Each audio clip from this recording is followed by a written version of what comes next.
Good day and welcome to today's open plenary session of the Africa Green Economy Conference. My name is John Maughan, and I'm the coordinator of the Secretariat of the GGKP, the Green Growth Knowledge Partnership.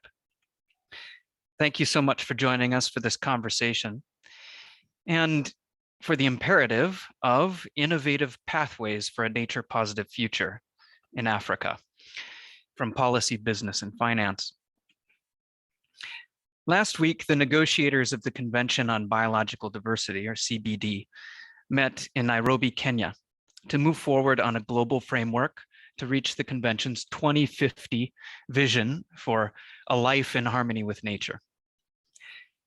Like all things in the past 2 years, the CBD has been set back by the pandemic, and there is, of course, more work to do. What was special about last week is that it put the spotlight on Africa. And this week, during this conference, we will do the same. For 5 years now, the GGKP has been working with our partners in the Economics for Nature initiative, including the Green Economy Coalition, Capitals Coalition, and WWF, to identify partners around the world to help mainstream the protection and investment in nature in global green growth planning and practices. Planning on the policy side, practices on the business and finance side. We've reached out to so many partners in our green economy networks. Many of them are with us today and making this conference possible. And many of them are working with us today to move this agenda forward, where it really needs to be moved forward most. It's no accident that all of our efforts in the E4N and with our partners have landed us here on the continent in Africa, where today's leaders and our future leaders will be taking the reins to grow our economies and preserve our most precious natural assets.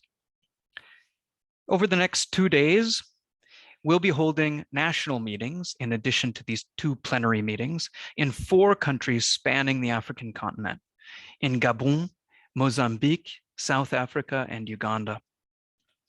Today's plenary and Thursday's closing plenary will both be virtual, allowing us to engage with a broader audience. And we absolutely hope you will join us not only today, but on Thursday to help us frame this unique conference for Africa.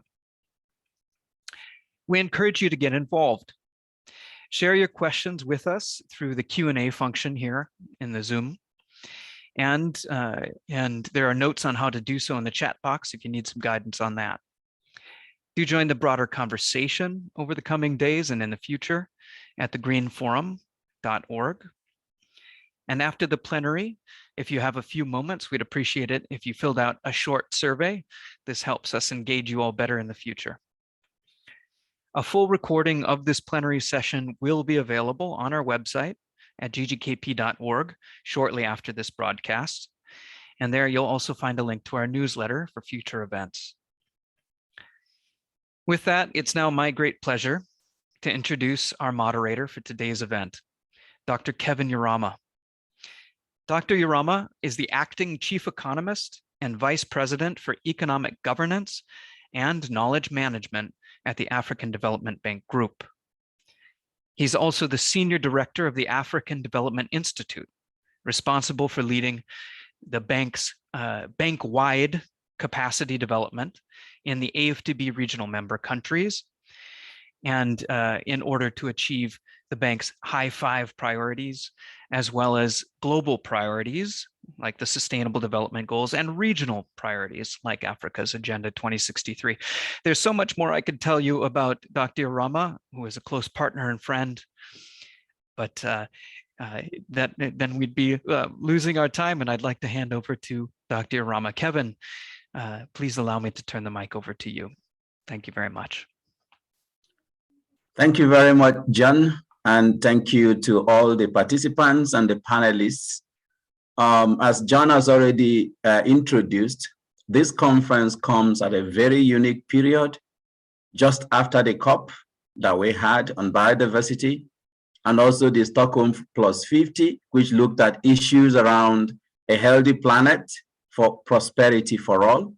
looking at our responsibilities and our opportunities. And also just ahead of the UN Conference of Parties on Climate Change, COP27, to be hosted in Africa by the government of Egypt in November 2022. At the African Development Bank Group, we've also just released a report on the Africa's economic outlook for the year 2022 and in the medium term, focusing on supporting climate resilience and a just energy transition in Africa. This was launched at our annual meetings in Ghana in May 2022. All these events show that the world is at some sort of a crossroad where recurrent, more frequent and overlapping shocks to global economy, including several global commons challenges such as disease pandemics, climate change, biodiversity loss, geopolitical tensions, and more, are raising significant challenges on the very fabric of our global cooperation. The inequalities in the resilience capacities of these different parties, nations, institutions, communities and households, businesses, and also the failure of the current system, existing global cooperation mechanisms to meet these challenges equitably and sustainably is leading to recurrent calls for a review of the current global system. So from where I stand, this conference is coming at a point where we can then look at all these opportunities where we can then invest more in nature's assets, natural capital, and be able to triangulate that more with our economic and social goals so that we can achieve a more sustainable world for all. I'm very impressed by the number of panelists and keynote speakers that have been mobilized for this discussion. And at this juncture, I would just want to introduce our keynote speaker, the first keynote speaker, His Excellency Rindra Hasimbelo. Rindra is the Minister for Economy and Finance for the government of Madagascar. Her expertise runs through so many issues which are very relevant to the discussions of today, including public management, public finance management, the judiciary, and also international negotiations. So with this, I'll pass on to Rindra, His Excellency, and our minister from Madagascar for her keynote speech. Rindra, over to you then. Thank you, Urama. Est-ce que quelqu'un peut démarrer la vidéo parce que c'est l'animateur qui l'a arrêté. Voilà. Voilà, merci. Merci beaucoup à tous et merci de m'avoir donné la parole. Comme j'ai dit lors de la préparation de ce séminaire, je vais intervenir en français parce que la majorité de mon audience est francophone. Donc voilà, chers intervenants, chers participants et chers internautes, avant toute chose, je tiens à vous remercier pour votre invitation à ma participation à l'Africa Green Economic Conference. Et c'est un réel honneur de pouvoir participer à cette conférence de haut niveau sur l'économie verte en Afrique. Comme vous savez, Madagascar est un pays hotspot qui regorge de ressources naturelles, aussi bien minières, halieutiques que des ressources renouvelables et d'une faune et flore exceptionnelles dont 80% de végétation sont endémiques. Mais la Grande Île est aussi le troisième pays au monde le plus vulnérable au changement climatique. Madagascar subit depuis quelques années les impacts du changement climatique, tout comme tous les pays de la région. Et comme nous le savons tous, les manifestations et les impacts du changement climatique sont de plus en plus néfastes. Donc, on note l'insécurité alimentaire récurrente dans le sud de Madagascar, la sécheresse, les inondations, les cyclones. Et tout ceci entraîne la recrudescence de la pauvreté et des inégalités croissantes. L'Afrique devra donc penser à des actions soutenables et intelligentes qui puissent offrir des atouts à ces générations futures avant toute velléité de croissance. Il faut faire du capital naturel et plus précisément de sa gestion durable un outil de développement de l'économie en Afrique en incitant les parties prenantes, aussi bien dans le secteur public que dans le secteur privé, ainsi que dans la société civile, à l'exploitation et à la valorisation d'une manière durable du capital naturel. Par rapport à cela, le gouvernement de Madagascar a établi une vision pour l'émergence environnementale et le développement durable, à savoir les ressources naturelles et énergies renouvelables sauvegardées et exploitées rationnellement, donc à travers l'engagement numéro 10 de notre président de la République, Andrazuel, pour le reverdissement de Madagascar. Et dans la réalisation de cette vision, la reforestation, le reboisement et la lutte contre les feux de brousse, la lutte contre le trafic des ressources naturelles, la lutte contre le changement climatique, la transition énergétique, la lutte contre la pollution et la gestion des déchets, ainsi que la promotion de l'économie verte et bleue, notamment, sont les axes stratégiques prioritaires. Néanmoins, depuis 2010, Madagascar s'est doté d'une politique nationale de lutte contre les changements climatiques, une politique qui a été mise à jour en 2021. Nous sommes en train de mettre à jour la contribution déterminée nationale de Madagascar, qui a été élaborée en 2015 et qui vise à réduire à l'horizon 2030 les émissions de gaz à effet de serre de 14% et à augmenter l'absorption de carbone par les pluies de 32%. L'État promeut les énergies alternatives au bois de chauffe et au charbon de bois, charbon écologique, briquettes de charbon, biogaz, etc., pour réduire les pressions sur les forêts et sur les ressources naturelles à cause de la surexploitation du bois énergie pour la cuisson qui touche encore actuellement environ 97% des ménages malagasy. À noter qu'il faut 100 kg de bois vert pour produire 10 kg de charbon.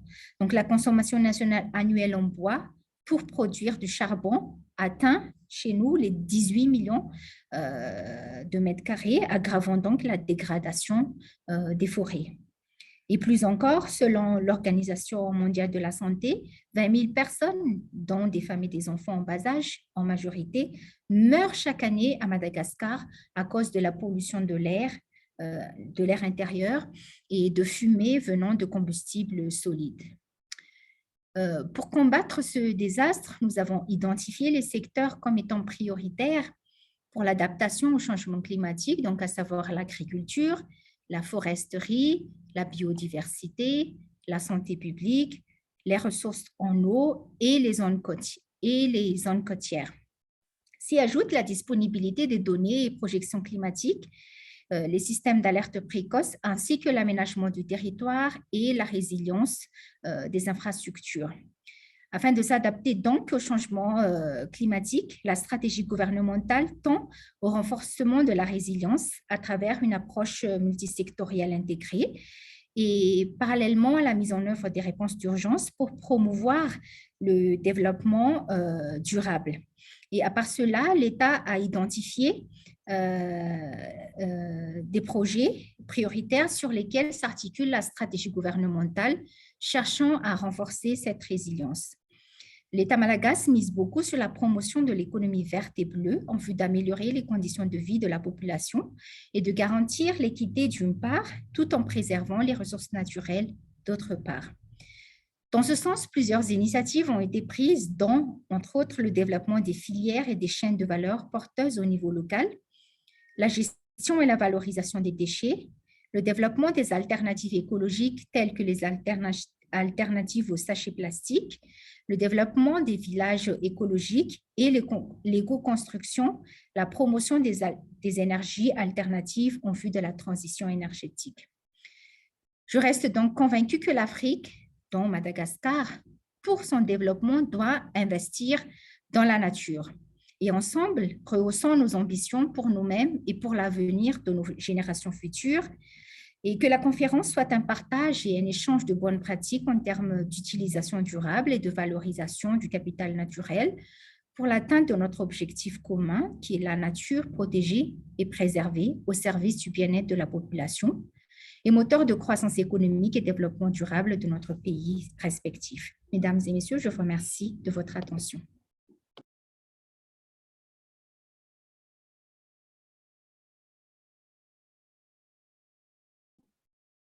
Thank you very much, Honorable Minister, for that very eloquent presentation on what I'll try to summarize as key things about linking, investing in natural capital, economic development, and sustainable development in general.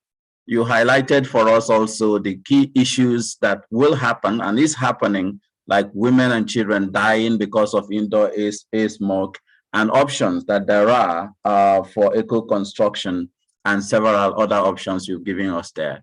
Thank you very much, Honorable Minister. Let me take the opportunity to move quickly to the second keynote before we go to the panel discussion and then open up the discussion to the public. Our second keynote speaker is His Excellency Fernando Bemane de Sousa, a Vice Minister for Land and Environment in Mozambique. Fernando, please, if you are online, the floor is yours. Está introduzido isso, né? Obrigado. Sua Excelência Ministra das Finanças de Madagascar, digníssimos parceiros de cooperação, distintos participantes, todo o protocolo observado. Minhas senhoras e meus senhores, em nome do governo de Moçambique, gostaria de expressar o nosso agradecimento pelo convite endereçado ao país para, de forma conjunta, fazermos a reflexão sobre o caminho a ser percorrido rumo a um futuro positivo para a natureza a partir de políticas, negócios e finanças que sejam sustentáveis. E, de igual modo, partilhar as aspirações e progressos de Moçambique rumo a um crescimento verde, sustentável e inclusivo, e também partilhar desafios que enfrentamos para o alcance de uma nação próspera. Este evento decorre após a Conferência Estocolmo +50, realizada nos dias 2 e 3 de junho, na Suécia, onde reiteradamente reafirmamos o compromisso do nosso país na busca de soluções práticas para o cumprimento da Agenda 2030 de Desenvolvimento Sustentável, na qual as abordagens da economia verde e azul desempenham um papel imprescindível para a prosperidade das comunidades e das nações no geral. O governo de Moçambique assumiu efetivamente os compromissos traduzidos pelos Objetivos de Desenvolvimento Sustentável na Conferência Rio 92, tornando a agenda ambiental uma prioridade de desenvolvimento nacional através de uma planificação que integra de forma contínua e consistente as questões ambientais nos programas e instrumentos de governação, com realce para o programa quinquenal do governo.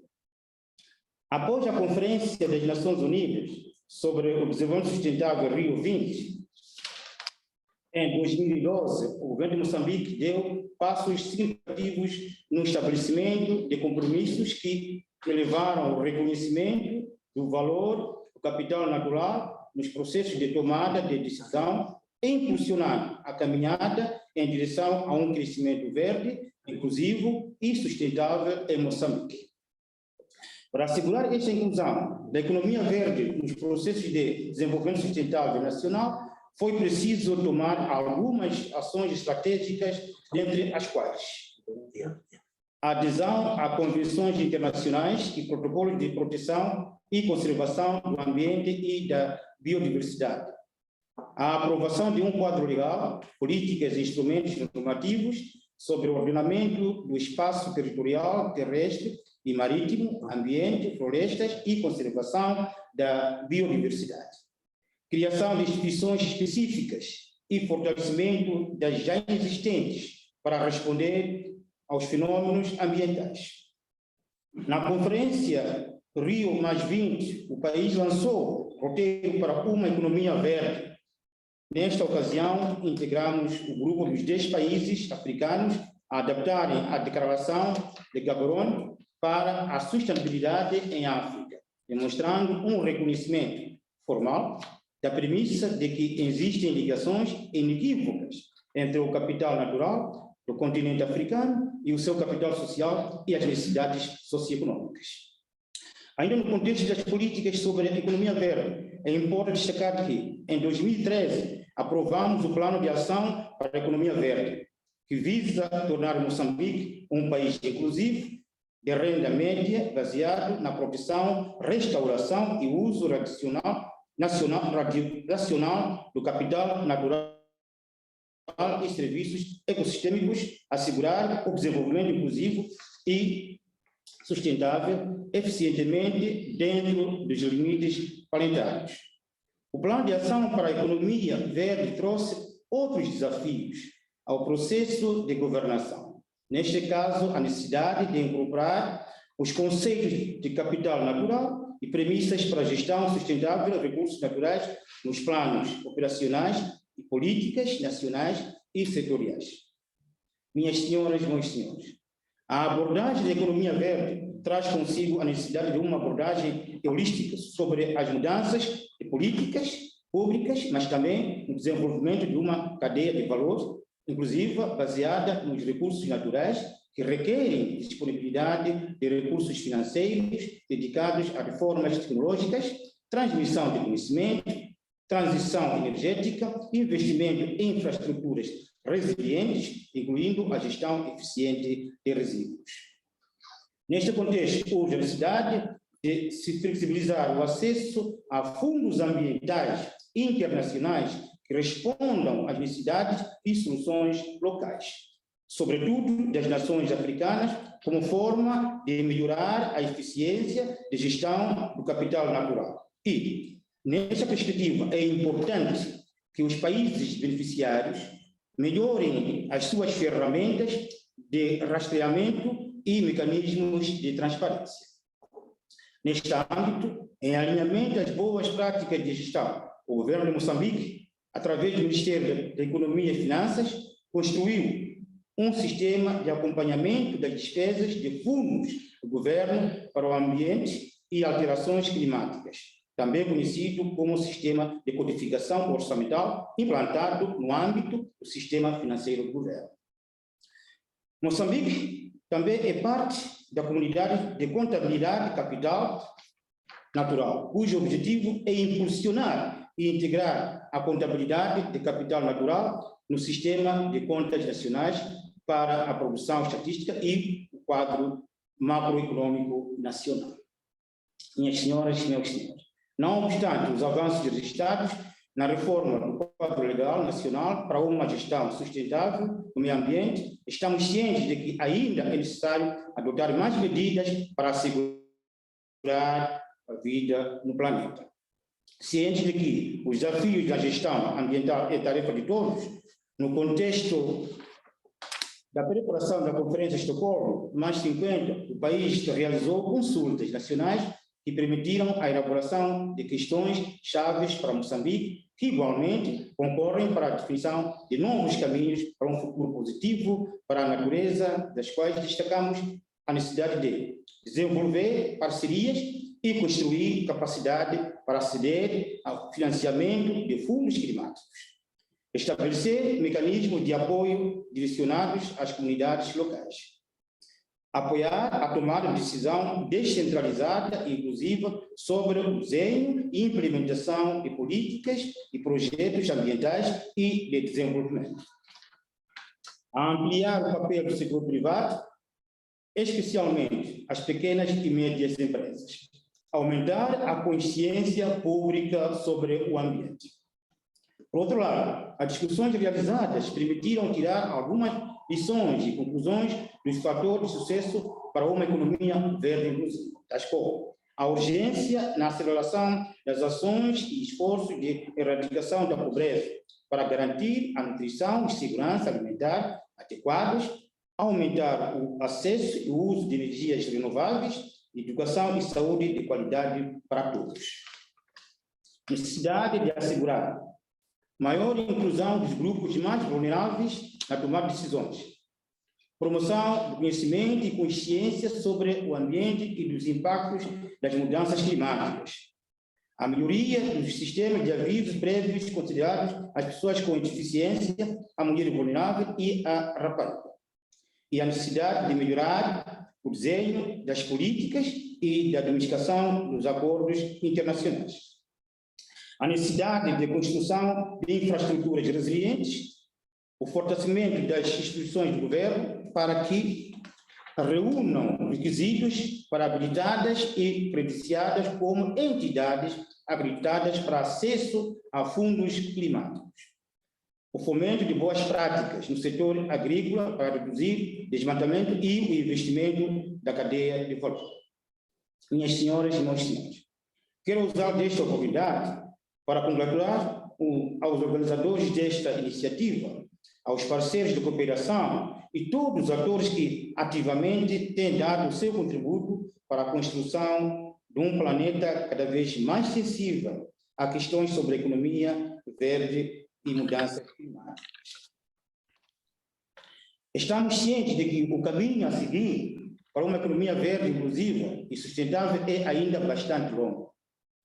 Contudo, apelamos à necessidade de reforçar e acelerar o investimento público e privado na capacidade técnica e financeira das nossas instituições, maior sensibilização e aprimorar as ações para a inclusão da contabilidade de capital natural no sistema de contas nacionais para melhor transparência, a planificação e produção de dados.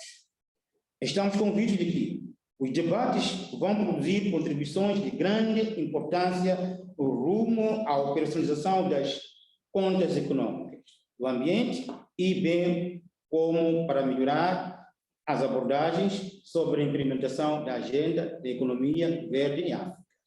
Pelo que desejo a todos votos de uma sessão de trabalho bastante frutífera e muito obrigado pela atenção.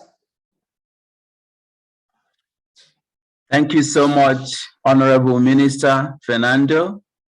Bemane de Sousa, the Vice Minister for Land and the Environment of Mozambique.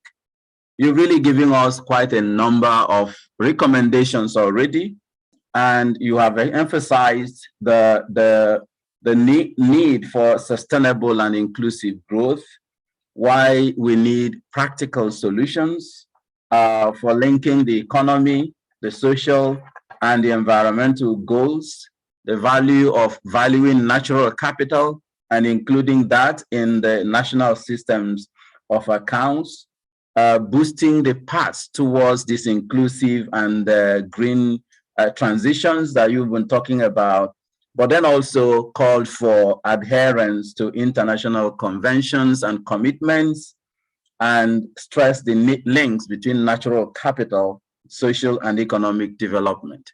Thank you so much for this. You know, having listened to our two keynote speakers, I just feel like, we just can even just go ahead and just implement some of these things that already have been recommended. So that tells me somehow that it's not that we don't have the answers or we don't know the answers, but maybe the implementation, which the minister just called for, is a major aspect that we need to focus on. Let me just frame 4 questions that will guide the discussion of our panelists. We have a distinguished panelist whom I will introduce after that. But let's just think about these questions as we intervene in the panels and in our questions as well as participants. One is, what value does nature have in the economy? What value does nature have in the economy? The second one is that we know that governments are investing massive amounts of money into the public and private spheres in response to the COVID-19 pandemic. How can investing in nature spur a green recovery? As in my introduction, I talked about the challenges that the overlapping crisis we have been having is raising, and the concerns even among mainstream economists that the current models we have might not really be serving its purpose so much. And then we need to look at how to reform it, to transform it, to improve it. So here the question is, how can investing in nature be a pathway for spurring that green recovery? So we're recovering from COVID, restoring our economy, building resilience, and also investing in nature, triangulating those three spheres of sustainable development. The third question will be, post-2020 biodiversity framework that is currently under development, what role do you think it will play in preserving and restoring Africa's biodiversity? And what is the potential impact on countries, economies, and societies? Just last week, I was with BBC World asking questions with regard to whether countries should go ahead and harness natural capital, their natural resources for economic development today. What are the trade-offs? What are the benefits? What are the co-benefits that we need to look at? And no better continent to consider these questions than Africa, that holds a lot of the existing natural capital that the world will rely on going forward. The fourth question is, when it comes to valuing and investing in nature, that can take many different forms, from natural capital accounting and investments in nature-based solutions. What pathways do you see as having the most potential? Here, it is important for us to look at how to invest in nature with a goal of development, with a goal of sustainable development, and also a goal of conserving that natural capital for great today, tomorrow, and next for the future generations. That's the full definition of sustainable development. How can we achieve it? Wow.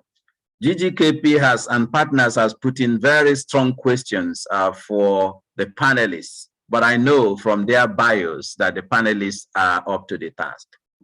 The first panelist we have is Kobie Brand, the Deputy Secretary General and Regional Director of ICLEI in Africa, the Local Government and Sustainability for Regional Director of the ICLEI in Africa, and also the Global Director of ICLEI Cities Biodiversity Center.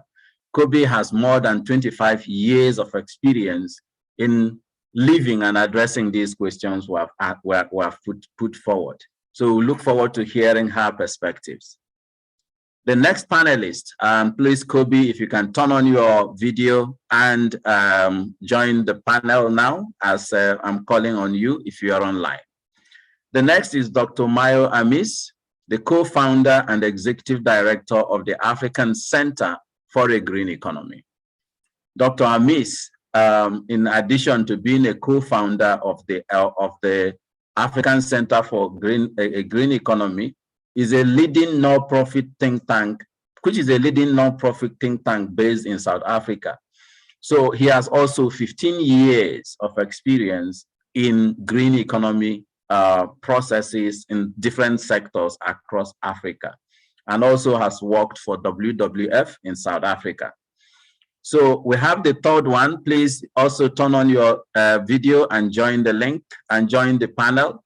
Then the next one is Dr. James Murumbesi, the Senior Political Affairs Officer on Climate Policy and Governance, and the head of the African Climate Policy Center of the United Nations Economic Commissions for Africa. Dr. James has a lot of experiences in different sectors, energy and environment, with UNDP and Codestria and several other institutions. If I continue to go through everything, it will take so much of our time.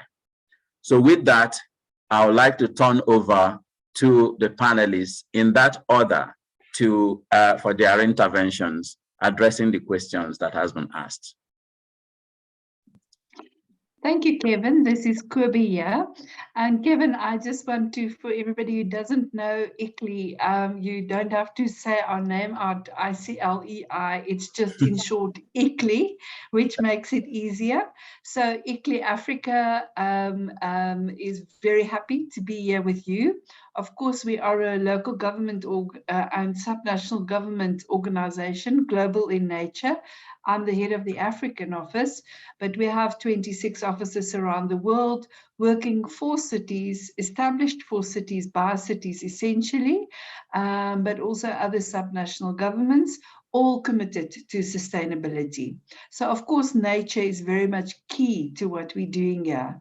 So Kevin, just before I address these compelling questions, I just want to, as a matter of clarity, ask, are you going to go around and ask them one by one, or shall I remark on all three of them in my intervention now?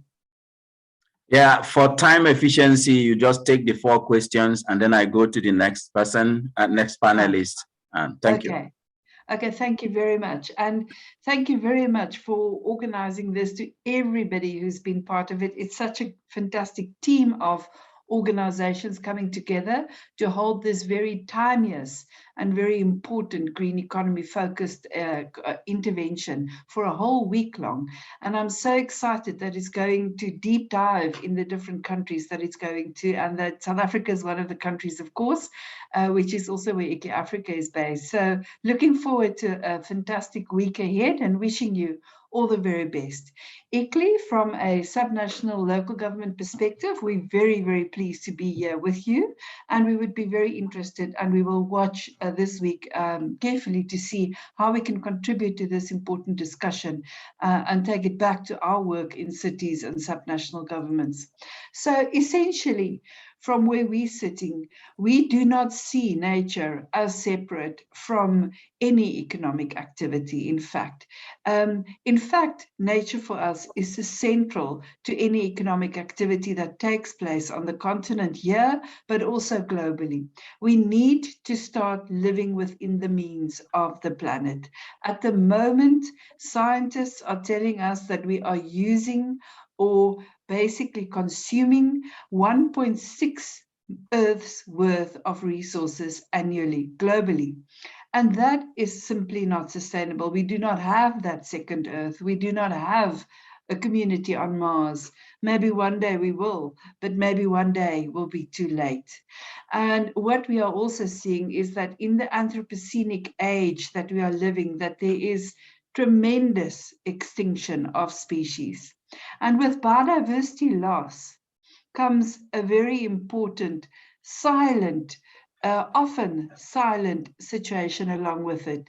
The one is that we are reaching tipping points. Ecosystems are very robust. Just like any systems approach, as we know, we apply systems approaches in our theories, in our economic theories, in all sorts of theories today. But when that system breaks at one point, the entire system can collapse. And this is so true for ecosystems. And we are seeing that some ecosystems are very close to reaching that tipping point. Rainforests, parts of the ocean, the coastlines, mangrove forests, those sorts of things, coral reefs, in parts of the areas where we don't even fully understand yet what they are contributing to our lives, making our lives possible as they are today, but also making our economy possible. So I'd like to venture to say that, yes, and I'm going to now interact with your other question, what would be a key path of how we can turn it around? To venture to say that because our economies essentially are in the heart of our cities, our biggest, most vibrant cities across the continent. Take Lagos, Johannesburg, Cairo. There's so many thriving economies on our continent. Because cities are where these economies come together and where they are actually, their heartlands are. Cities need to be part fundamentally of this solution. So cities and our urban world are absolutely key components of finding the solution. I would like to then also go on to saying that we can no longer, as has been said in the previous interventions, we can no longer look at natural assets outside of other assets. Our other assets essentially are human capital, which we produce with health, knowledge, and skills. They definitely are assets, and they are prized as assets. They are worth something, and there are ways to assess what their value is. And the other capital form is produced assets. These are the roads, our buildings, our factories, our infrastructure all around us, the built environment. Yes, of course, there's a whole economy around resources, around these type of assets and how we build them. But what is not prized in correctly to the fullest extent anywhere at the moment is our natural capital, is what nature brings that enables these other two asset classes or forms of assets to even exist. We will not have an economy if it isn't for nature. Nature is not just underpinning our lives, the air we breathe, the food we eat, our interaction with each other. And remember, we are also nature. We are a species on this planet, but nature also enables our economy absolutely fundamentally. And this is very, very true for every aspect of our lives in an urban dimension. If we just think about nature as being outside of cities and not fundamentally part of our urban life, we are not only destroying biodiversity, but we are also destroying and impacting very much on our quality of life. And we have seen this more than ever in our lifetimes, at least, through the COVID-19 pandemic, where people were locked up all over the world in different forms and times and so on, and moved away from nature. In New York, in big cities, London, etc., people were not able to go out and walk to work, and in walking to work past nature, past trees, walk through parks, etc. And the depression levels and the anxiety levels and the sense of loss, fundamental loss, and not being whole was immense. And this is absolutely leading to new studies today in the medical field, which shows us just how fundamentally our well-being, and yeah, I'm talking about spiritual, physical, mental, and community well-being, is so deeply interconnected in many ways that we don't even understand yet with nature. Just being in nature, just being able to touch and feel the soil, the leaves of trees, hear the birds, that sort of thing, is really a sense of big loss if it's taken away from us in ways we do not understand yet. But what we do know is that people will not be well. People will not be thriving. They will not have economies if nature is not around them. So we need to fundamentally rethink how our cities and how our urban life, of which we are all going to be part of in Africa and elsewhere, is going to have to be reshaped so that we actually turn our assets that we have, our natural assets that we still have in Africa, plentiful of, into assets that can be sustained and into replenished assets that can be rebuilt in order so that we can have cities with nature, build and shape our cities and the vision of our urban futures with nature, not put nature outside there. One other factor I would like to highlight is that of food, and another one of soil. Now, soil is often, the quality of soil is often something that is underground. It's not something that we see and touch and engage with every day unless we're a soil scientist. But the United Nations DRR will tell us that the degradation of our soils, especially in many parts of Africa, where we see climate change unfolding rapidly before our eyes, is degrading to such a state where we're not going to be able to have it as a productive part of a food system. So we need more nutrients, we need to protect our soils, even that soil underneath the ground.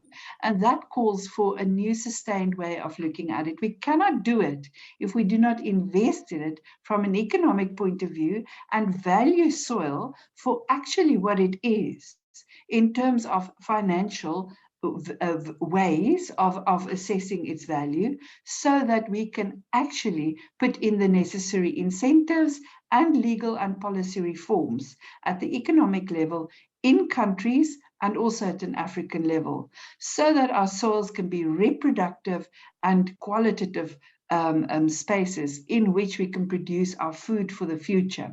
And I'll stop with a last point on food.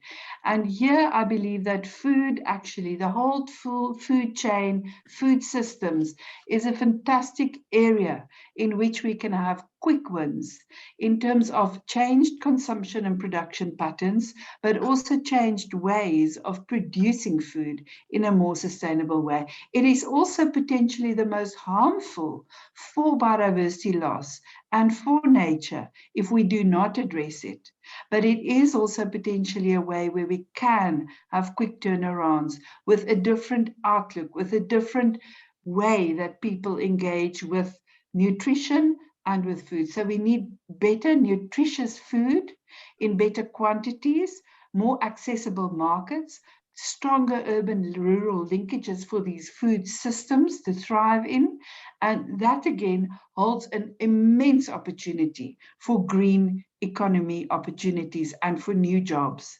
So we need to think about the jobs of the future. Yes, some will be high-tech, but some can be low-tech as well. Some can be labor-intense as well. Some can address the poverty-stricken situations we have in so many of our cities by providing jobs that invest in nature, in the food chain, in restoration of nature in our cities, planting trees. Look at the Great Green Wall of China, Great Green Wall of Africa initiative. There's such ambition behind that project, and it makes not only social sense, not only environmental sense, but fundamentally economic sense at its heart. I want to recall the fantastic report that that has been produced and is entitled the Dasgupta Report, the Economics of Biodiversity, the Dasgupta Review, that came out in 2021, was it, I think.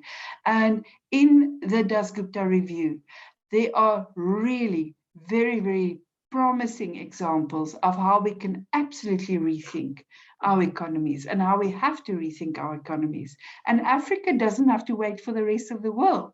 Africa can lead by example. We need African solutions for African problems. We know we have them, and we know that there is a will here because there is a connection. There is a deep connection of African people with our nature around us in so many ways, cultural ways, spiritual ways, religious ways, community ways. We have not lost that connection. We have not built our cities completely destroying nature as we're going along. But we are on such a trajectory, but we can still change that trajectory. And I believe, to finally just close briefly on your last question, around the global biodiversity framework. We are just returning now, our team, from Nairobi, alongside with many nations that were there. We were there on behalf of cities and subnational governments, where we're driving a very strong agenda. The negotiations were good.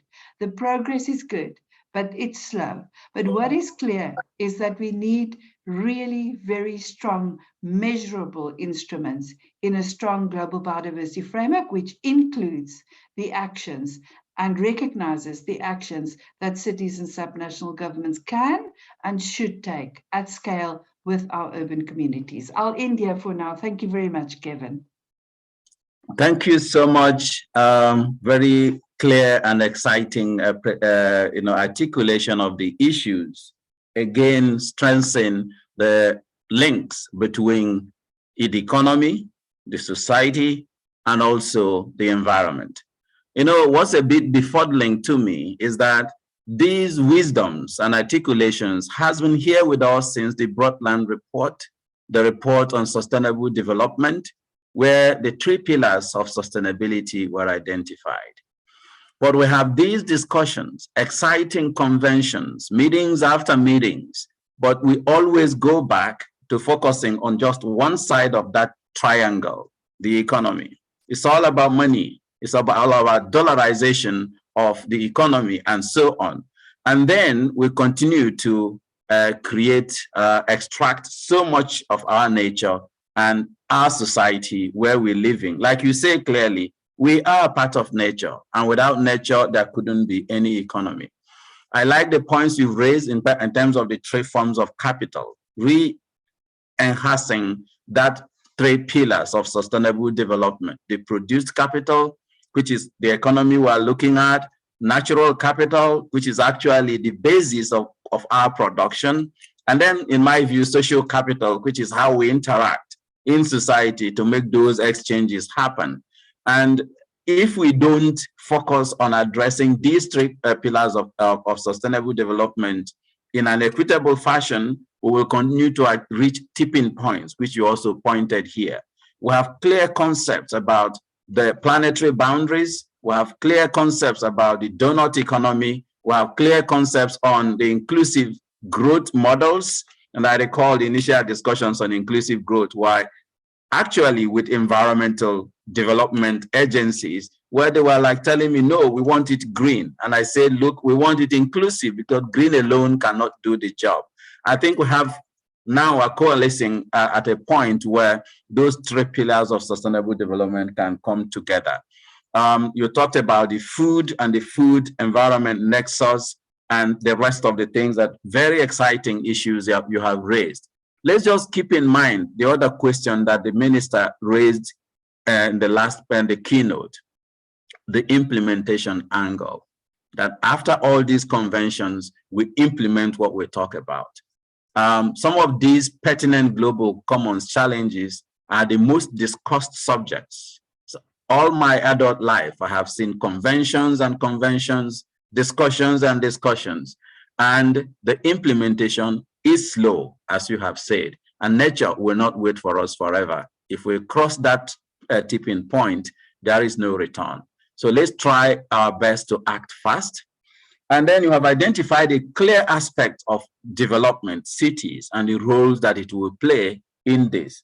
I can only say, Kobie, I would like to hear more, because that will be a central part of how we address these issues going forward.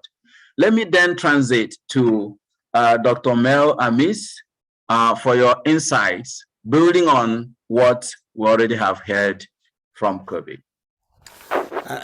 Thanks everyone and for the opportunity to share my perspective, and Kobie for a very elaborate background to this discourse. It makes our work easier because we don't then have to repeat what you have already said. If I can say just something briefly about our center, we're a think tank based here in South Africa, and really coming from Kevin, what you have said, I think that we're tired of all the talking and all the conferences and so on. We think that the real time now is to act, to be on the ground, to test some of these models. And that's exactly the kind of the work that we base our interventions on, working at the community level, testing what are some of those business models, policies, and so on that actually give meaning to people on the ground, build resilience in vulnerable communities, and therefore enable the communities to adapt much more effectively. When we think about the economy, oftentimes we assume the economy is that abstract, figure, something that people don't really relate to, And I'd like to just tell you a very simple story about my mother. On the 6th of June, which was World Environment Day, my mother lives in a small town in northern Uganda, and I asked her a very simple question. Today is World Environment Day. What does the environment mean to you? And my mother looked at me like, son, I celebrate the environment every day, because in my household, I depend on vegetables from my garden. I feed my chicken. I have got 15 goats. If the rainfall pattern changes, it will mean there is no food in my household. And in many respects, that is how communities, vulnerable communities, relate to nature. It's a matter of life and death for some communities. Failure of the rainfall to arrive at a certain time of the year on time in the right quantity will mean there's not enough food on the table. And oftentimes we dissociate this level of vulnerability from the people on the ground and assume the environment or nature is this thing that is good to do, not very essential. It's pretty obvious, if you think about the role of nature in the economy, I like to think about it as a leaking bucket. When you pour water into a bucket that is leaking at the bottom, it's never going to fill up, So when you talk about dollarization, it's basically chasing an ending game that, we are trying to extract as much out of nature, but it's a zero-sum game. We're not able to achieve anything out of it. So the value of nature in the economy, I think, is undisputed. If you look at Africa, about most African countries, 30 to 50% of them depend on nature as source of their natural capital. And 70% of Africa's population, in one way or another, is linked to nature, whether it's through, exploiting forest resources for food, for furniture, all sorts of activities. We are so much intricately linked to nature that we cannot be able to dissociate our relationship with nature. And the more we recognize that, I believe the more we can be able to make strides in achieving the role of nature in the economy. But what frustrates me oftentimes is that, we in Africa oftentimes are chasing the short-term goals. And we're seeing this across, many African countries where, natural resources. Just 2 weeks ago, I was in Uganda and I drove through the Murchison National Falls National Park, a world-renowned national park. And bang in the middle of the national park, there is a freeway. And that's because they're trying to get into where Total is going to extract oil, And the proponents of the project will tell you, no, the impact is going to be minimum. But you clearly know by opening a wide freeway in the middle of the national park, that's the first ingredient for habitat fragmentation. We know what is going to happen next, land grabs, and so on and so forth. So I think that the sad part, we don't often value enough the role that nature plays in an economy. And I think that issues around quantifying, the value of nature and measuring the ecosystem services that nature provides, I think will play a very important role in terms of ensuring that these issues can be incorporated and we're able to ultimately to take decision forward. But I think that really what is required is that we require close collaboration between different actors, whether it's the private sector, the role that private sector plays, civil society, and government, and really recognizing that we face a shared risk. Because when you think about nature, sometimes it's not something that's abstract. If you look at a typical landscape, I'm based in Cape Town, and just a few weeks ago we had the flooding in Durban. If you trace at who actually got impacted by that flooding, big businesses got a huge hit, communities, government, everyone. And so the shared risks that nature or lack of protection that is provided to nature presents is quite shared across different stakeholders. And the recognition of that shared risk will become really critical. And that is the only way we can be able to create the shared value that is required. But oftentimes, we don't really look at nature in a connected way as a landscape. We look at it as an isolated piece of the environment. Different groups of actors operate in silo, not looking at nature as this connected piece, whether it's from the head streams of the waters all the way down to the ocean, and looking at the landscape scale way of addressing natural capital issues. I think that would give us an opportunity to mobilize the required capital that is needed to invest in these critical landscapes. I'm delighted to say I'm involved for a couple of years now with a group called 1,000 Landscape Initiative, which really is working across the globe to say, like, if we were to conserve 1,000 landscapes across the globe, what would it look like? And I think that is because one of the challenges, in my view, is that oftentimes we look at these issues in a very, how do I say, in a piecemeal kind of thing, you know, because if we have to bring the transformative change that society requires, it has to happen at scale. We cannot just protect one species at a time. We have to, you know, protect entire ecosystems, entire landscapes, and so on. And the sooner we start to think about the issue of scale, the faster we'll be able to achieve the kind of transition that is required. And you know, related to COVID, you know, just prior to basically when COVID hit, we did a couple of short-term research and looked at many African countries and how their responses were towards COVID. And understandably, obviously, in the short term, COVID presented a significant challenge, and so a lot of responses by countries was in the sense of an emergency, but not really looking at it from the strategic point of view. In fact, if you ask me, I would say we're beyond the point of recovery in terms of green recovery, because I mean, the money has already been allocated, you know, and it's almost the same situation like the previous financial crisis that have happened before. And just because already decisions have been made and all that money is already gone, yet a significant opportunity has been lost. We know, for example, during COVID that several food supply chains were disrupted. Excellent opportunity that, you know, countries would have invested in climate-smart agricultural interventions. South Africa at the moment is plagued with significant challenges around electricity. We're having significant load shedding.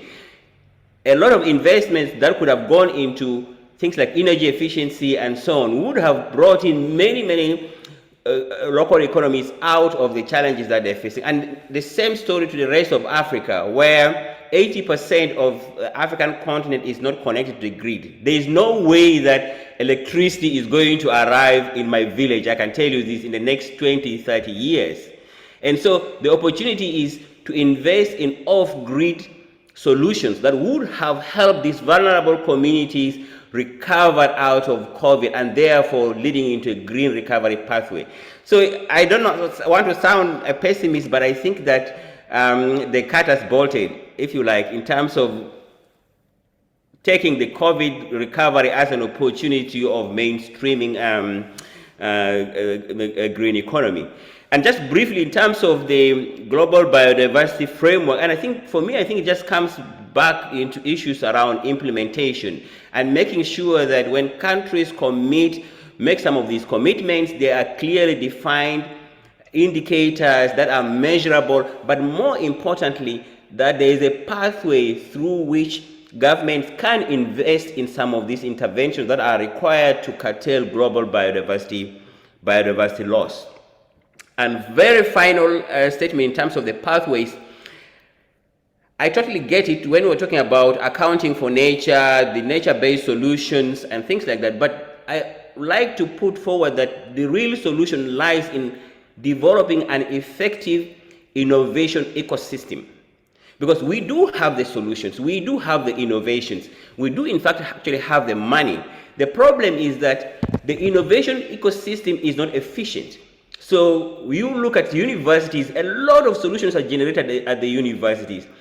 But when you talk to impact investors, the big problem, and when you talk about, for example, the Green Climate Fund now, is that there's not enough deal flow coming through. There's not enough investable projects coming through. So everyone is doing their own thing. And what I would like to say is that the real solution lies in how do you build an efficient ecosystem where innovators talk to investors, investors talk to regulators, and regulators create an enabling environment for these types of innovations to be taken to market. For me, I think that really is where the crux of the matter is in terms of ensuring that and nature really is mainstreamed into the broader economic model. Kevin, I know that has been quite a rap. I would like to I would like to stop here. Thank you so much. Quite a lot to chew from that as well. I like the point you raised about the shared risk, because one of the things we don't often clearly understand or talk about is the fact that the built capital, the economy as we see it, is actually consistently, repeatedly reminding us that without nature, it can't survive. So we keep having these economic crashes, the booms and the busts when we go too far from society or from nature, but we don't seem normally in trying to reboot the economy. We focus on economic principles still as well. Just for example, what the gains you are saying we're losing or may have lost from COVID, we had all the COVID challenges and so on. The world mobilized 17-point-something trillion US dollars in 2 years to try and address one single pandemic. But the climate pandemic has been there for quite some time. What are we doing? The poverty pandemic, which engenders environmental degradation, has been there for what some time. What have we been doing? The opportunities to build out sustainable cities so that we don't replicate what is there has been there. But you also talk about the fact that the resources are there, but we don't have the innovation ecosystem that allows deal flows to come through.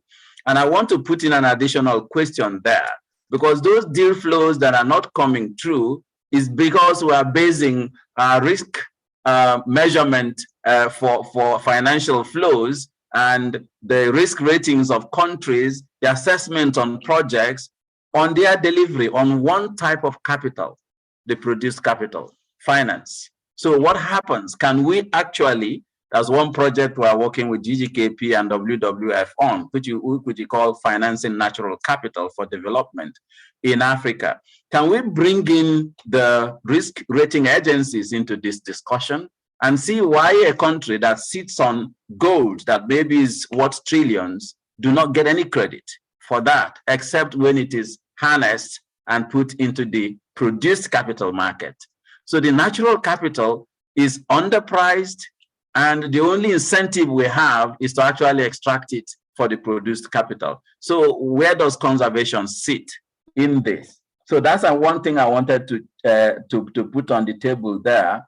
And then also you talked about nature, not looking at nature as conservation only, if I paraphrase what you have said, but looking at the general holistic landscape in terms of how to enhance that natural capital for development. So I'm asking a question to us and our panelists and policymakers here. How do we start looking at nature as a growth enhancing asset, not as an asset piece that needs to be conserved, which in many discussions I've had on green economy and biodiversity is about how to conserve that stock of natural capital. That's a strong sustainability perspective. But what about thinking about a sustainability perspective that really allows the poor that are vulnerable to access nature for produced capital, but having a balance between that access in the nature and then also the reflows from the produced capital for innovations to enhance the value of nature? And one of the key things that runs through in that is efficiency, which you raised, resource use efficiency, so that we can do more with less instead of less with more access to nature. Currently in Africa, we have a lot of people in agriculture. Productivity is very low, so you only do land expansion in order to be able to get the food we need. The last report we did on Africa status report for Agra, we found that only 25% of productivity of output gains came from productivity enhancement. Others is just we are taking more of nature by expanding the soil that we are growing crops on, and soil degradation is happening at very high scales.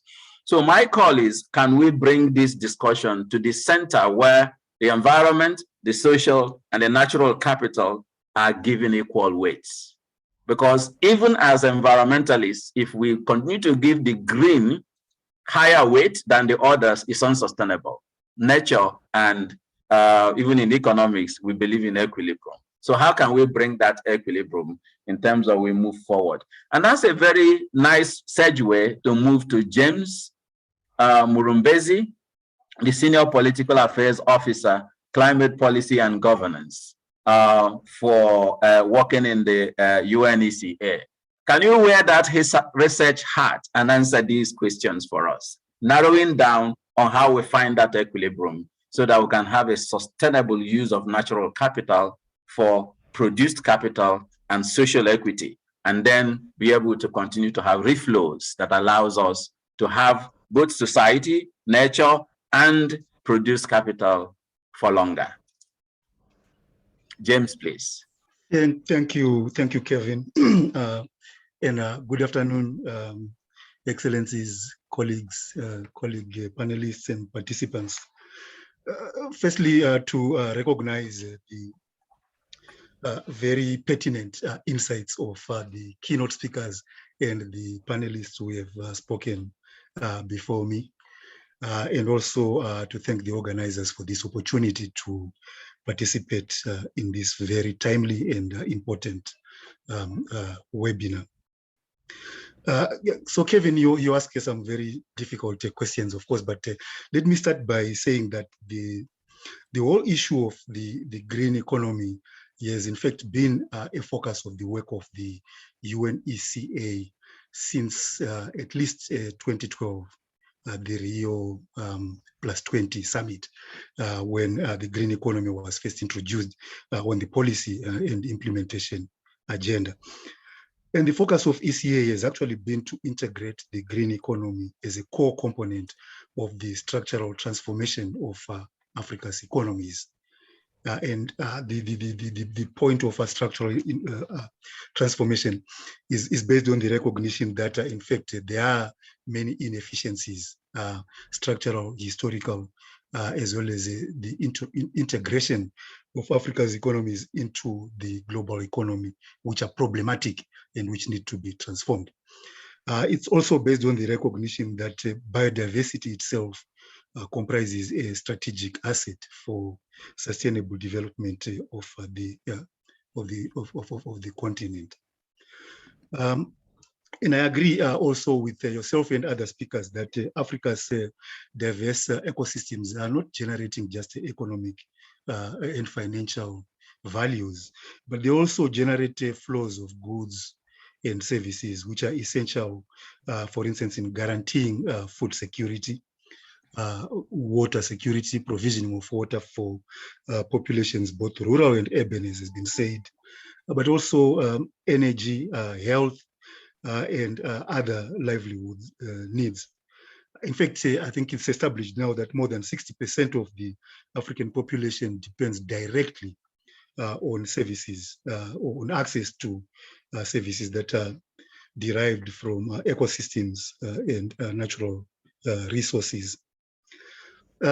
With reference to climate change, I think it's also increasingly recognized now that certain ecosystems that are found in Africa are of great ecological and biological and cultural importance at global level. So that, for instance, the Cuvette Central peatlands of the Congo Basin store an equivalent of 3 years of global carbon dioxide emissions, 3 years worth. And this is just the wetlands, but you also have other ecosystems on the continent, like the forests.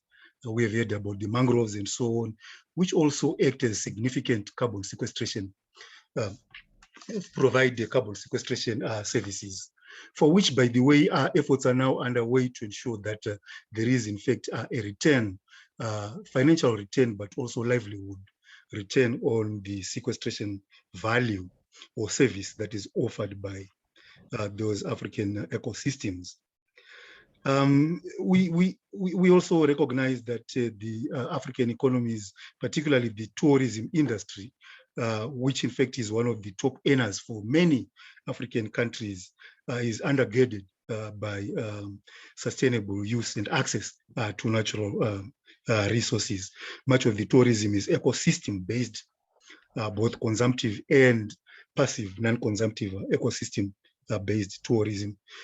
So, for instance, in 2019, just before the pandemic, tourism was generated around almost $200 billion across the continent and created 24.6 million jobs in just 1 year. A lot of these, we understand, have been lost as a result of the impact of the pandemic on the movement of people. But the revitalization of African economies is also going to depend on the ability of countries to re-stimulate the tourism sector. Now, we have heard already that there is significant decline in biodiversity, not only in Africa, but across the globe. And I think the important lesson here is how do we address the underlying causes and drivers of biodiversity loss. I did say at the outset that there are in fact some structural inconsistencies in African economies, and these have to be addressed as part of the response to biodiversity loss. Now, in terms of investing in a green recovery on the African continent, and I recognize the comments that have been made before me, but I would like to bring our attention to the African Union's Green Recovery Action Plan, which was launched in 2021, and it is going to be effective, operative until 2027. The plan is 5 priority areas, and these include climate finance. And on climate finance, the intention is to increase flows, but also efficiency and impact of funding. The second priority is on supporting renewable energy, including issues of energy efficiency, as well as the just transition questions. And these are very complicated questions regarding what do we do, for instance, with the continent's fossil fuel resources, but also the positions around how can we close the energy gap by, for instance, stimulating the use of natural gas as a transition fuel towards sustainable renewable energy. The third priority is on nature-based solutions with a focus on biodiversity through work, for instance, on sustainable land management, forestry, oceans, and ecotourism. The fourth priority, and again, we've heard a lot about this issue, is on resilient agriculture and also focusing on inclusive economic development and green jobs and so on. And the fifth priority, Kobie, is on green and resilient cities, which includes a focus on water, but also on building the resilience from flooding and other disasters, enhancing information, communication, technologies such as climate information services, and so on. Now, of course, now this is the plan. And Kevin, you have said that the real issue is about implementation, that we probably have enough plans and enough programs.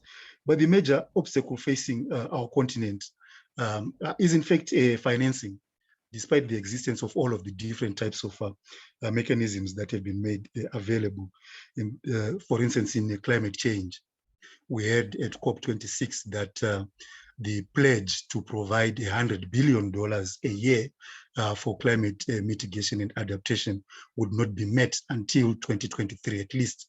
And now with the conflict in Europe, this is also unlikely to be the case. And we need to note also that the $100 billion in fact falls far short of the figure that has been quoted by the African negotiators in the global systems. The figure that is being negotiated for is around $1.3 trillion. And so there are real issues around financing that need to be resolved. And perhaps we need to begin to ask ourselves what types of innovations and transformations of the global financial system are required in order to make the necessary resources available to support implementation of climate change, but also natural resource governance, innovations and interventions. No, so this brings us to the third question regarding the post-2020 global biodiversity framework. We've heard several times that climate change and environment are two sides of the same coin. But current efforts to address biodiversity and climate change are not necessarily that well integrated. And when climate actions and biodiversity actions are not integrated, solutions can very easily result in maladaptations. So you can have situations where climate solutions undermine biodiversity goals, resulting in nature negative outcomes, and also in climate negative outcomes. So one of the things that the post-2020 global biodiversity framework can actually do is, in fact, to provide an integrative framework for the way in which we address climate change and biodiversity loss. Let me also draw your attention to the Pan-African Action Agenda on ecosystem restoration for increased resilience, which was in fact adopted on the recommendation of the conference on the African Biodiversity Summit in 2018. Again, this is an action plan that is clearly based on the recognition of the value of ecosystems for increasing resilience, but an action plan that may also not see the light of day for lack of appropriate financing mechanism. And I think logically this brings us to your question about, well, what are the pathways for valuing and investing in nature, and which ones have the most potential? And I think this is the most difficult aspect of the conversation, largely because of the financial infrastructure challenges that we talked about earlier, but also about challenges regarding some of the approaches that have been adopted. But there's also some very positive approaches. The first is all these approaches around nature-based solutions, which recognize the investment in building the sustainability of ecosystems and natural resources, and how those contributions can in fact affect not only biodiversity quality, but also address degradation and climate change mitigation and adaptation. In addition, or as part of nature-based solutions, we also have the forest-based solutions, which have been estimated as having the potential to mobilize more than $200 billion a year. And there are many different types of these, including, for instance, the silver pasture, the mangrove restoration projects, and I believe big ones are already being implemented in Mozambique and Tanzania. And I think these have to be promoted as part of the large solutions that can, in fact, contribute both in terms of innovations for financing, but also to actual nature restoration. And then, of course, there are all these investments around agricultural productivity that we're inferring, focusing particularly on developing not only the production side in agriculture, but also developing the different value chains. And here we have now the Africa Continental Free Trade Area. And we have to ask a big question. To what extent, in fact, can African continental trade actually stimulate green development on the continent?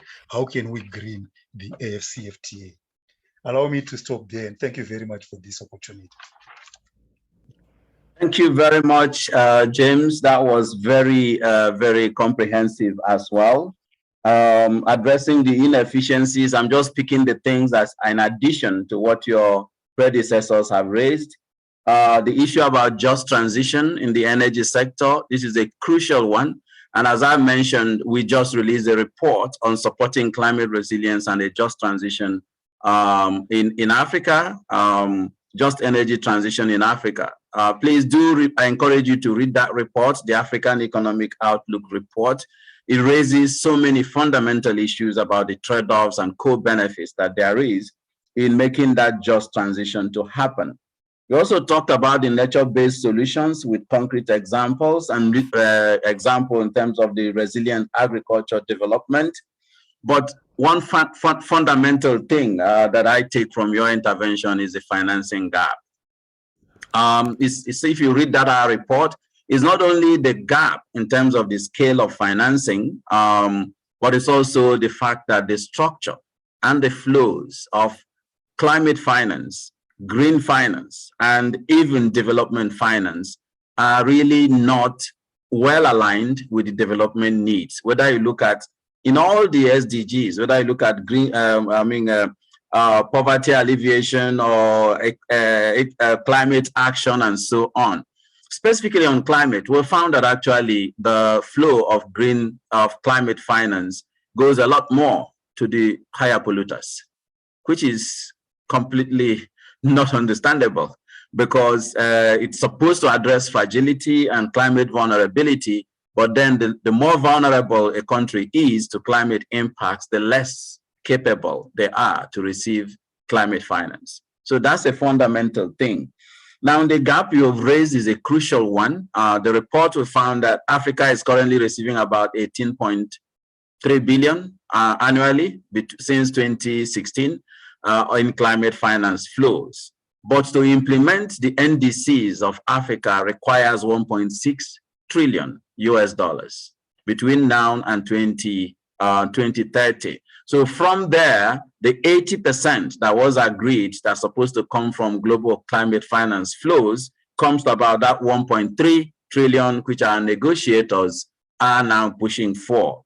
So those figures are not just pulled from the air. They are actually what is required if we are serious about meeting those climate goals that were agreed in COP21. And then also, as I've already mentioned, the world mobilized 17 trillion US dollars to address COVID-19 in 2 years. For me, the climate catastrophe is as threatening to the global economy and our sustainability as the COVID-19, if not more, because so why can't we have similar political will to mobilize in order to address these challenges that are global commons challenges, something like climate change, biodiversity loss, and all these things we are talking about. So from there, I will want to, I like the fact that you also try to bring the whole thing into the mainstream of economic development, trade. How can trade actually allow us to be able to do this business of green development better? That takes me back to the beginning where I talked about that triangle, the social capital, the produced capital, and also the environmental or natural capital. If we don't bring these things together, we will continue to have disequilibrium in the system. And wherever there is disequilibrium, you are going to get collapse over time. So let's think about how to address this as much as possible. I remember discussing with Akim Stein, I think it was 2011, and I was telling him, I wish that we remove the E, we change the E in UNEP to be economy, because if we focus too much on the environment, we'll make the same mistake of silo thinking, which you have rightly called on that we should try to avoid. So let's try and make sure that when we're setting goals, economic goals, within our development goals, we think about the three sides of the triangle that will make our economy sustainable together and give them equal weights. That triangulation will lead to inclusive growth. And that's the only thing that can give us sustained green economy, can give us sustained growth in our produced capital and sustainable societies as well. So with that, let me go quickly to the not the panelists now, but all the colleagues who have been listening. Let's have by show of hands how we have to address the questions and comments that we hear from you. We take 10 minutes to do that. And then as we're doing that, I'll call on our closing keynote speaker, Ligia Noronha, the UN Assistant Secretary General and the head of UNEP New York office, to start pulling together her thoughts on what are the key takeaways that we are getting from this interesting discussion. I just wish the discussion continues, but we'll have to stop because of time as well. So open for the public. I see one attendee has raised hands. Someone on the backstage can please just welcome those who have raised hands, or also share the questions that have been raised in the Q&A and the chat box, so that the panelists can have a go at addressing them. So who is managing that process?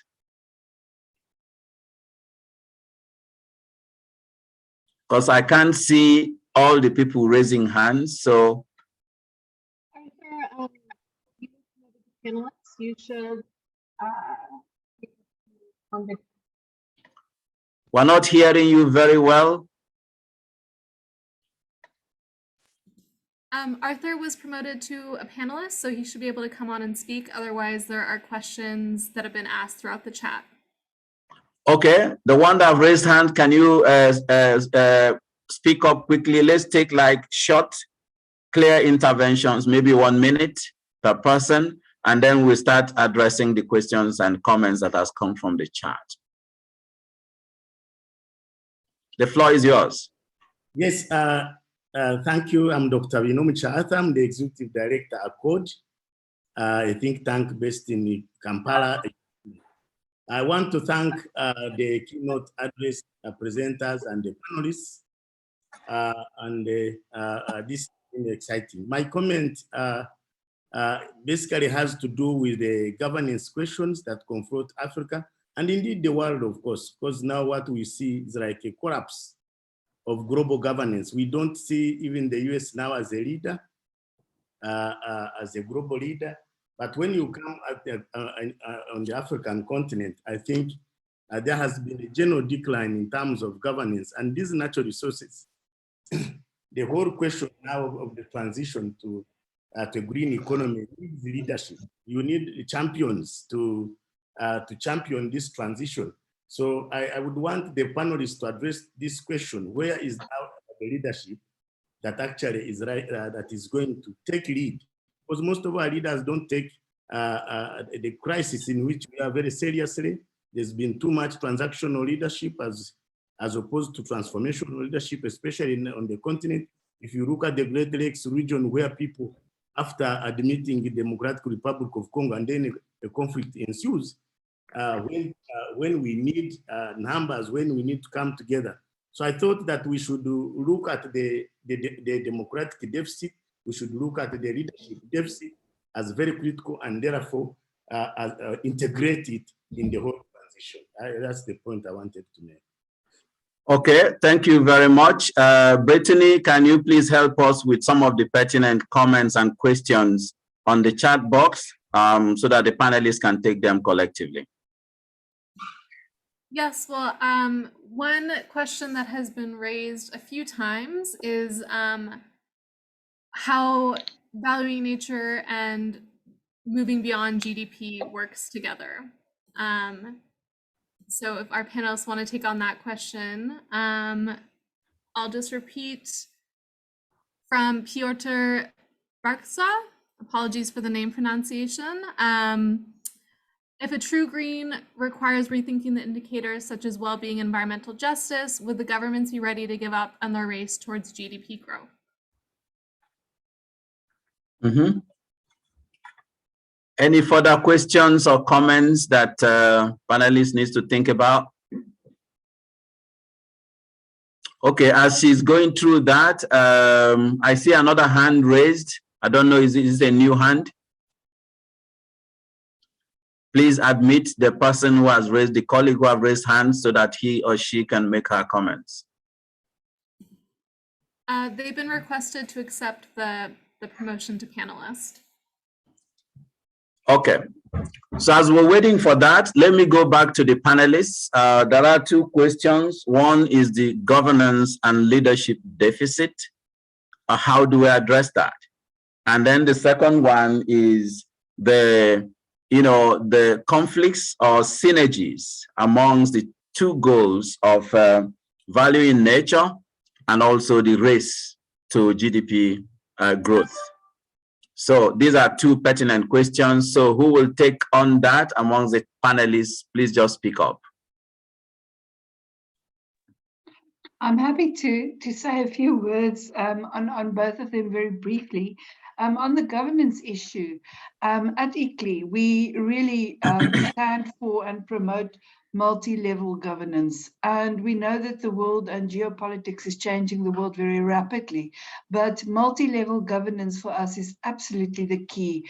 There are different levels of government, each with their competencies and their mandates, but from local through to regional, through to sub-regional, through to continental and global levels of government really need to take hands here. A whole of government and whole of society approach is needed absolutely to do this. And there are many examples. For instance, if we look currently at Dar es Salaam City Council, I mean, there's Ilala, there's Kinondoni, there's Temeke, as you know, different cities within a city.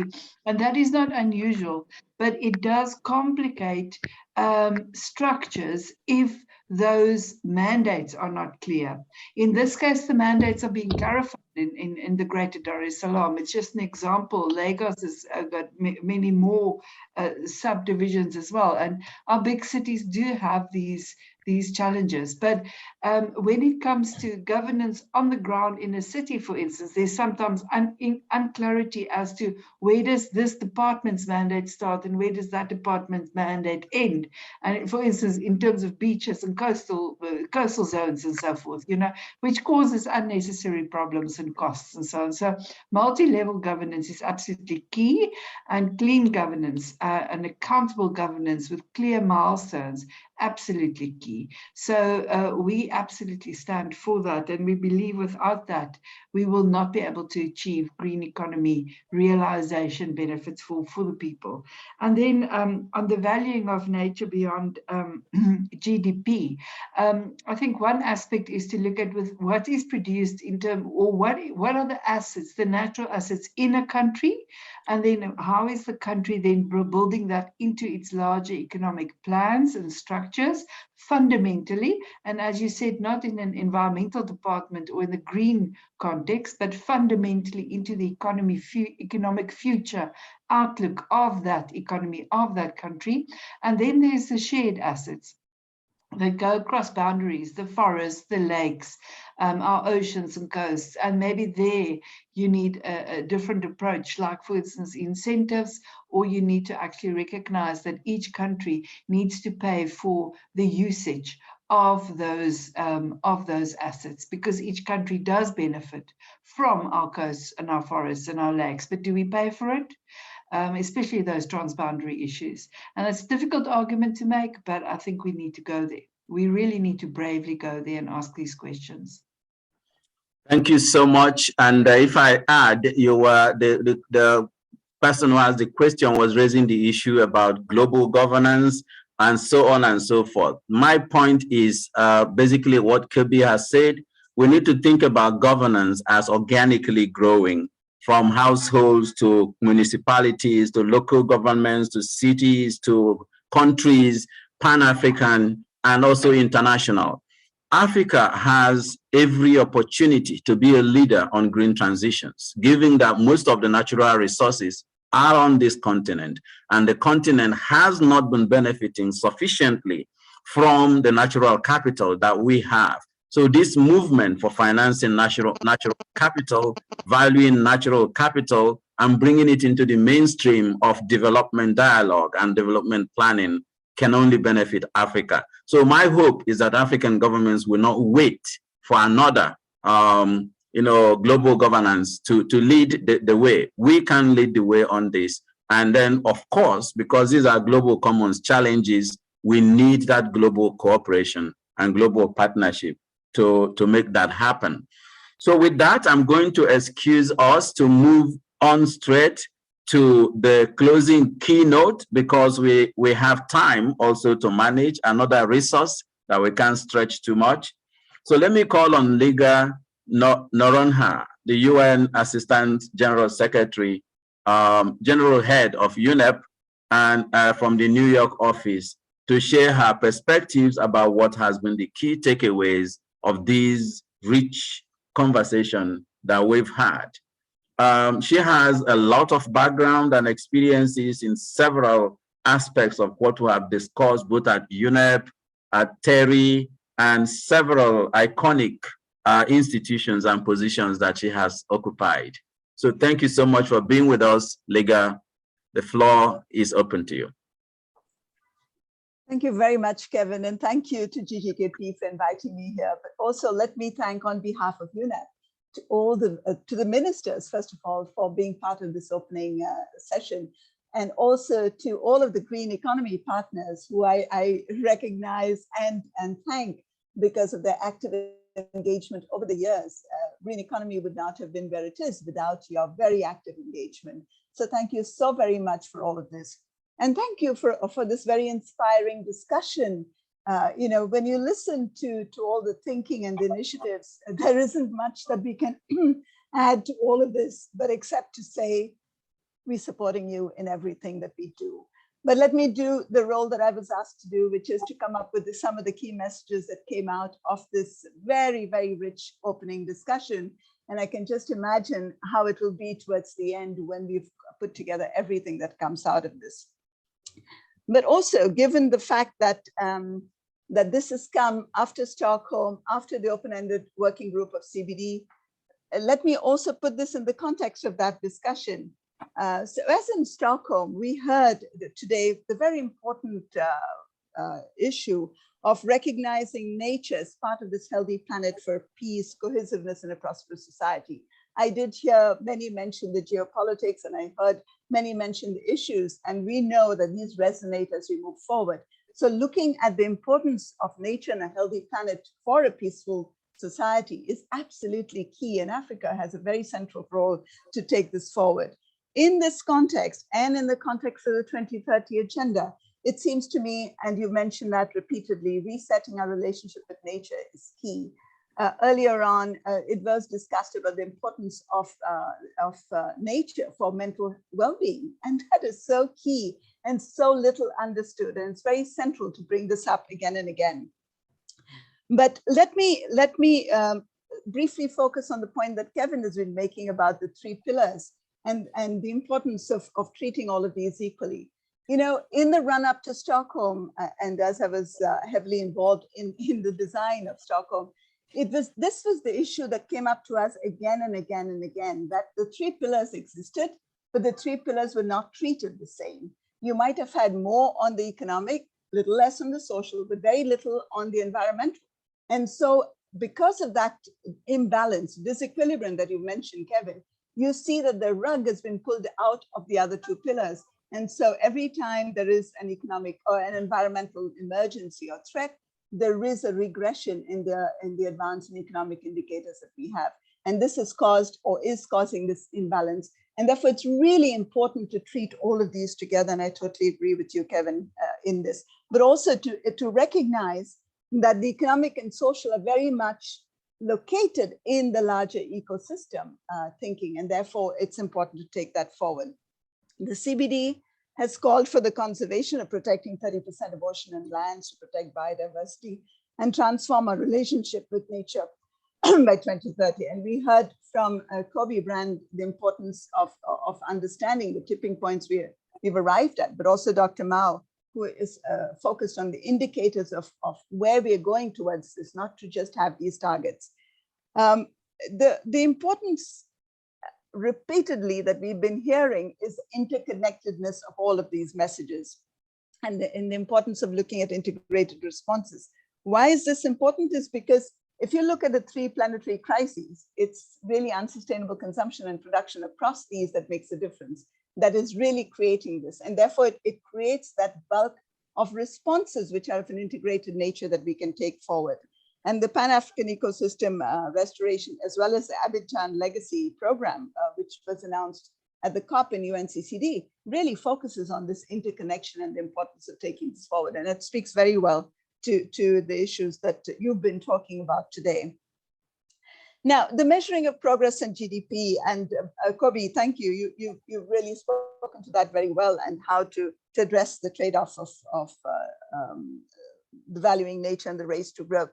In UNEP, as you know, we have the Inclusive Wealth Index, which really also looks at the importance, not just at looking at flows of income, but also the wealth of nations, the stocks.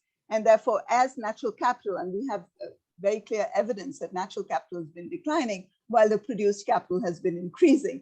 And so the question to us is this sustainable? If natural capital is falling while your produced capital is increasing, we'll reach a point where we will not be able to convert natural capital into produced capital, and therefore you will have a reduction in development opportunities. But also, we feel that this loss in natural capital and increase in produced capital as a result of this is also creating inequality.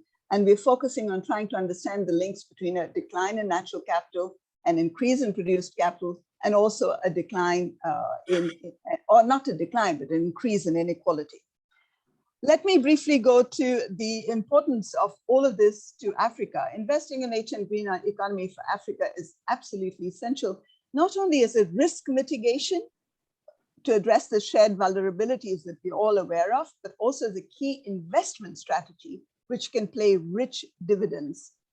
And this is absolutely obvious, but it's not been perhaps invested in sufficiently. Africa as a whole has a tremendous amount of natural capital stocks, both minerals and biodiversity, and this can be a tremendous asset for the growth of Africa.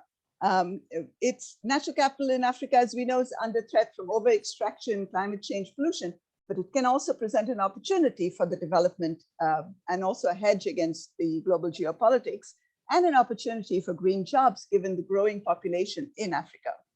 So nature-based solutions, as you've mentioned, can be an important component of adaptation strategies, but also circular economy, which I didn't hear of sufficiently today, can be an opportunity for enhancing resource values and returns from minerals development, and something that we are trying to engage with. How is it that countries that are rich in natural resources can benefit from circular economy in terms of the returns from this keeping the value in the system? We've heard a lot about transforming the global value chains for high impact sectors such as food, energy, etc., but also the importance of trade for global value chains. And that is key. This is a strong message coming out of Stockholm that we need to focus on the high impact sectors. The business community came together and did a lot. And I would ask you to look at the website to have more details. I don't have time, unfortunately, to go into these details here. But the link between this and the link between the finance and aligning finance with these initiatives is absolutely essential. We need now to go from the higher discussion on aligning finance with the MEAs and with SDGs, which is happening, but also aligning finance with the kind of changes at the high impact sectors that we're talking about. And this was clearly mentioned by James and others on the importance also of a just transition. If you're looking at the high impact sectors, you need to look at just transition.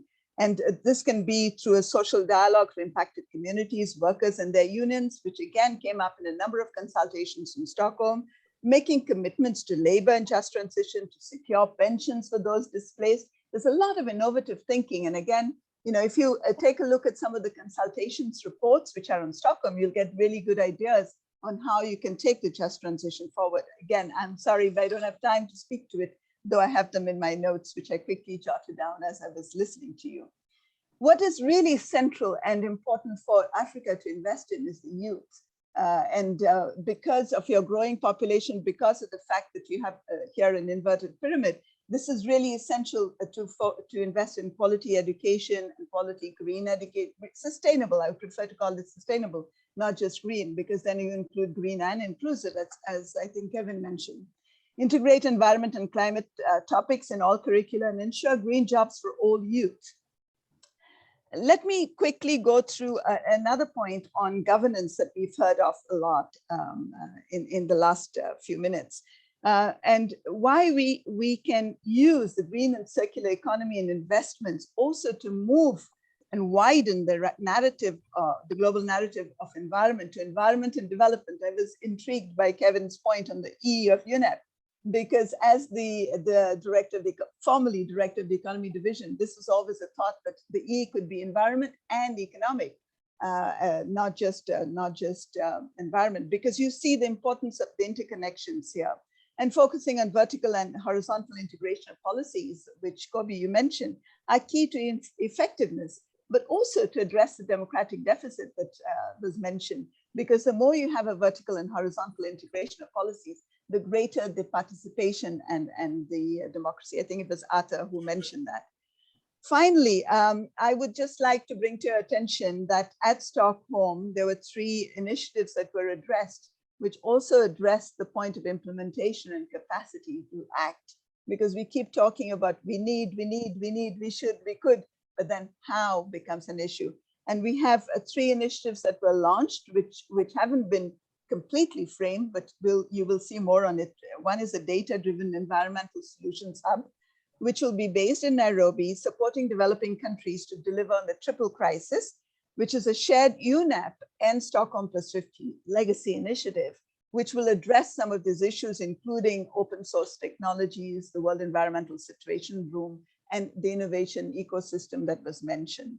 There's also a Code's action plan for sustainable planet in the digital age that you can think of ways in which we can make sure that whatever digitalization happens for the good. And finally, a Green Jobs for Youth Pact, which is with ILO, UNEP, and UNICEF, which is to help the transition to enable youth to already get skilled in green jobs for the sustainability transition that we speak about. Thank you so very much. And Kevin, over to you. But ladies and gentlemen, this was an absolutely fascinating and rich discussion. Thank you. Thank you. Thank you very much for that rich recap on what's been discussed and laying out clear ways forward. Without much ado, we have only 1 minute remaining with the allotted time. But then let me pass on for the closing remarks from Oliver Greenfield, the convener of the Green Economy Coalition. As Oliver talks through what we have been discussing, I'd like us to always keep in mind some of the core aspects that has been raised throughout this discussion. The interconnections, harnessing those synergies instead of emphasizing the trade-offs. So that's one that is coming out very clearly for me. And then also this issue about looking at the whole landscape so that we are creating solutions that are sustainable and not having trade-off impacts on other aspects of what we're doing. And then the issues around financing, which is always key as we move forward. I want to leave a question before I pass on to Oliver. We always talk about, nature-based solutions. And what's going through my mind, is there any economic activity that's not actually nature-based? Oliver, please. Hello, Kevin. Hello, participants. Hello, panelists. My role is on behalf of the organizing institutions to say a big thank you for the panelists and for the conversation.